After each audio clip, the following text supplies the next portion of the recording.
I'm Rick Drasin. This is Rick's Corner. I'm talking to Nikki, New York Knockout, who's been wrestling how many years? Almost 7. It'll be 7 this October. Wow, that's a long time. Yeah. What do you do full-time for a living? Let's let them know. I am a 7th grade science teacher at El Sereno Middle School. See, she actually has a profession, unlike wrestling. And on the weekend, see, a lot of these viewers watch and they think there's only WWE and TNA, but there's a huge indie market out there, right? Yeah, there's a lot of indie shows out Let's there. hear about where you are every weekend normally, because you're not here. Yeah, I do a lot of shows up north. Fog City Wrestling is a big show that I do. Lucha Vavoom, which is in LA. Girly Girl Catfight Show, which is in LA. A bunch of other stuff, just everywhere. Denver, Utah. Lucha shows, Mexico, Japan. I mean, it's everywhere. So actually, the indie market is bigger than WWE worldwide. Yeah, it doesn't pay as much, but there's definitely a lot of indie shows out there. I think the point I'm making is that a lot of these guys that watch this want to go WWE because they think that's the ultimate, which is because it's national TV. But there's places you can work every weekend and do something just to be in the ring and be able to work an audience, get experience until the time comes that you can try out for WWE.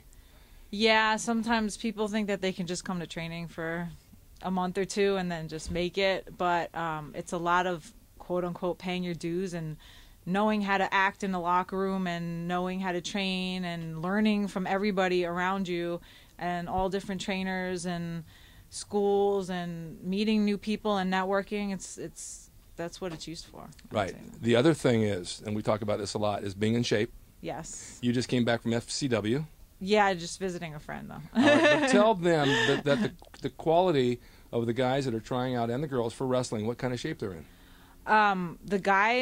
Most of the guys are in stellar condition. You walk in there, I felt like a midget compared to all these guys. They were huge. They take care of themselves. It's their life. It's their work. They carry their food around. They make sure they have times they have to eat. They watch wrestling. They breathe wrestling. They talk about wrestling. Everything's wrestling, so that's why they're there. So, yeah, it has a lot to do with the whole package. And they're in the gym training with weights. Oh yeah, every day. And as far as their work in the ring, I mean, they're pretty good. Some of them are beginning, and they kind of are just there because either who they are or what they look like, but they have to train and they have to learn. Other guys have been training for years or been on the indie scene for years, and they're, work-wise much better, and they're just basically developing their characters. So there's a mix, but the work ethic is there. And the biggest quality that they have, and other than the physical conditioning, is that they need to be their own character and they need to stand out in the public's eyes, somebody who wants to pay tickets to see them. Yeah, because if you go to a local indie show, you walk in and you see everybody that basically looks the same and nobody really stands out. But from what I've seen, because I haven't made it yet, but from what I've seen, you need to be a standout from everybody else. Yeah, I've been saying this for years. Yeah. So you teach school full time. You come here and train with us, and then now you're boxing at night too? Yeah, just to stay in shape. I thought you had a boxing show coming up. My trainer wants me to fight this fall, but I don't know if I'm going to be ready. I still don't know if it's something I want to do. I mean, passion is wrestling. Getting punched in the face is not passion. Yeah. Although we get punched out here plenty when things miss. Yeah.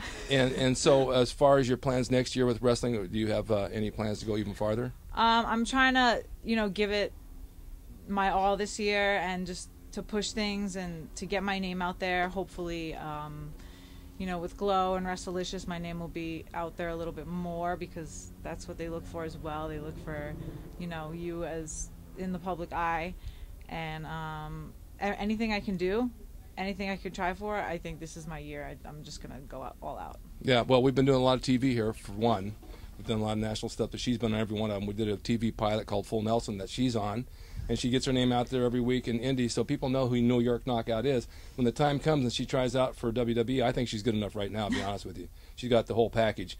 They just haven't seen it yet, and when they do, she's going to be hired on the spot. That's my opinion. Thank you. So that's just the way I see it, and I'm sure it's going to work out. But we're happy to have her here. She's a big asset to our school, and she really helps with the training and showing different techniques with lucha and domestic. Conventional wrestling, I call it domestic because it's United States style. But keep your eye on her because she's going to the top. I'm really glad that you let me have this interview for us. Thank you. And I'm Rick Drasin. This is Rick's Corner. Stay tuned next week for another new person we're going to talk to.